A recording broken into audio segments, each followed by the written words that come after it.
வணக்கம். லலிதா சஹஸ்ரநாமம் அப்படிங்கிறது அம்பாளுடைய 1000 நாமங்களை உள்ளடக்கியது அப்படிங்கிறது நிறைய பேருக்கு தெரிஞ்சிருக்கும். ஒரு முறை காஞ்சி பெரியவருடைய பக்தர் அவரை பார்த்து கேட்டாராம், எனக்கு லலிதா சஹஸ்ரநாமம் படிக்கிறது தான் ரொம்ப பிடிக்கும், ஆனா ரொம்ப பெருசா இருக்கனால சிரமமா இருக்கு படிக்கிறதுக்கு அப்படின்னு சொல்லி கேட்டாராம். காஞ்சி பெரியவர் கொஞ்ச நேரம் தியானத்துல இருந்துட்டு அவரோட உள்ளுணர்வால சொன்னாராம், லலிதா சஹஸ்ரநாமத்துல இருக்கக்கூடிய 7 நாமங்களை மட்டுமே குறிப்பிட்டு சொல்லி இந்த 7 நாமங்களை படிச்சனாலே போதும், லலிதா சஹஸ்ரநாமம் முழுமையா படிச்ச பலன் கிடைக்கும் அப்படின்னு சொன்னாராம். அதோட இந்த 7 மந்திரங்களையுமே ஒவ்வொரு நாளுமே காலையிலே 11 முறையும் சாயங்காலம் 11 முறையும் உச்சரிச்சுக்கிட்டே வா.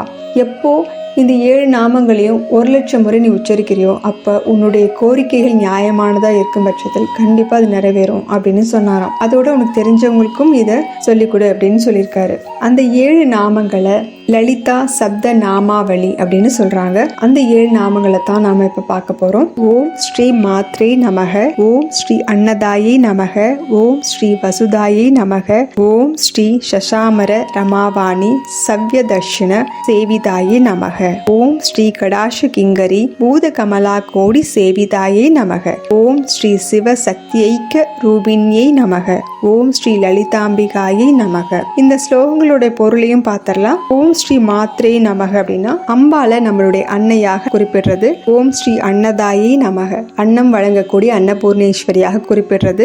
ஓம் ஸ்ரீ வசுதாயை நமக, இந்த இடத்துல பூமிக்குரிய தெய்வமாக செல்வத்தை வழங்கக்கூடியவளாக அம்பிகை குறிப்பிடுறாங்க. ஓம் ஸ்ரீ சசாமர ரமாவாணி சவ்ய தக்ஷிண சேவிதாய் நமக. ரமாவாணி அப்படிங்கறதுல ரமாங்கிறது லட்சுமியும் வாணிங்கிறது சரஸ்வதியும் குறிப்பிட்டிருப்பாங்க. இவங்க 2 பேருமே அம்பாளுக்கு 2 பக்கத்துல இருந்து சசாமர அப்படின்னா சாமரம் வீசி பணிவிடை செய்யறாங்களாம். தட்சிணங்கிறது வலது பக்கம், சவ்ய அப்படிங்கிறது இடது பக்கம். தட்சிணம் அப்படிங்கிற வலது பக்கத்துல சரஸ்வதியும் சவ்ய அப்படிங்கிற இடது பக்கத்துல ரமாவும் நின்று சாமரம் வீசி கொண்டு அம்பாளை வணங்குறாங்க இவங்க 2 பேருமே அப்படின்றாங்க. அடுத்தது ஓம் ஸ்ரீ கடாஷ கிங்கரி பூத கமலா கோடி சேவிதாய் நமக.